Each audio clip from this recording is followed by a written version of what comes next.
Welcome to another episode of Video Game Reviews. Today we're going to be talking about The Legend of Zelda Breath of the Wild on the Nintendo Switch. Now, let me just kick things off by saying that I have been a Legend of Zelda fan since there's only been one game in the series, just the first one. But I'm not strictly a 2D Zelda snob. I also love The Wind Waker and The Twilight Princess. So let's dive in. With that said, who's ready to get outraged because I don't like the same games that you do? That's an increasingly common phenomenon, and I would say that I don't know why, except I do. People, more and more frequently recently, people are tying their opinions to their sense of identity. And so, if I say that I didn't like the latest Star Wars film, and you love the latest Star Wars film, then you take that to mean that I don't like you. Or that you, like, the thing that you like sucks, so you suck. And that's just plainly false.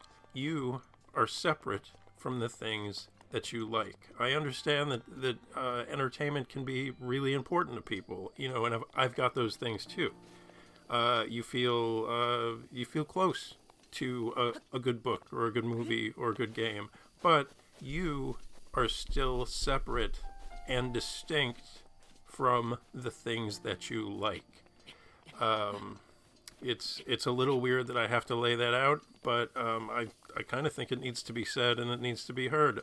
People, for whatever reason, just don't seem able to make that distinction. But anyway, that was a tangent, so let's get on with it. So I will tell you one of the major things that people complained about with Breath of the Wild that I really didn't have a problem with at all was the breaking weapons. Like your weapon sort of has a health bar of its own, in a sense, and over time it degrades and it breaks, and that's it. Your weapon's gone. And I really didn't have an issue with that at all. So moving on, what is my beef with this game? What's the problem? My biggest issue is the lack of a sense of progression.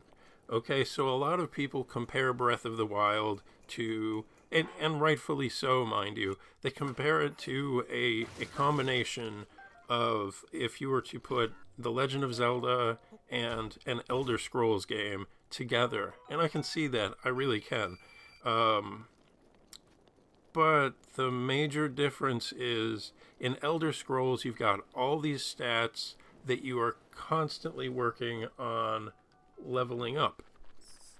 Everything you do works towards leveling up some stat, and so you've constantly got a sense of progression. And when you remove that critical element from a game like this, I played this game for over 40 hours. I gave it a real solid chance, and it was boring, man. It was just really boring, and after 40 plus hours, I really felt like I had done nothing but wander around this empty world. And that's fine if you want to give the game enough space to breathe. You know what I mean? I get that concept. But if you're going to have a lot of open, empty space, I feel like what you need, that some of the more classic Zelda games had, is a really driving, strong musical theme that sort of pushes you along. And Breath of the Wild is largely quiet, so it's both empty and quiet, which just feels boring. To me personally. Yeah, you do a lot of, everything just feels like a chore to me. Climbing, you saw in some of the clips here in this video, climbing is slow, tedious, and boring. The same can be said for swimming, walking across these vast expanses, even things that should be exciting, like taming a horse. To me, just felt like a chore. It's just a boring, boring game. Another issue that I did have, and you could compare Breath of the Wild in some respects to the first Legend of Zelda, because both are truly an open world. Like, you can go anywhere right from the start in both games.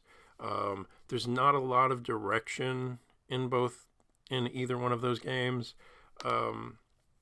But the one thing about the first Legend of Zelda, if I recall correctly, and admittedly it's been a while, but you would be hard-pressed, you'd be really hard-pressed to find one-hit deaths. Places where you could get hit once and die. And they're kind of all over the place in Breath of the Wild. Like, until you start building up your heart containers and such, I was getting killed left and right. It seems like everything just insta-killed me. And it could be that I'm not particularly good at this game. I think that's probably the case. It really made me feel like my sense of exploration was being reined in. Like, theoretically, I could go anywhere that I wanted to. But there were all of these sort of unofficial barriers that would let me know, like, oh, you're not supposed to be here yet.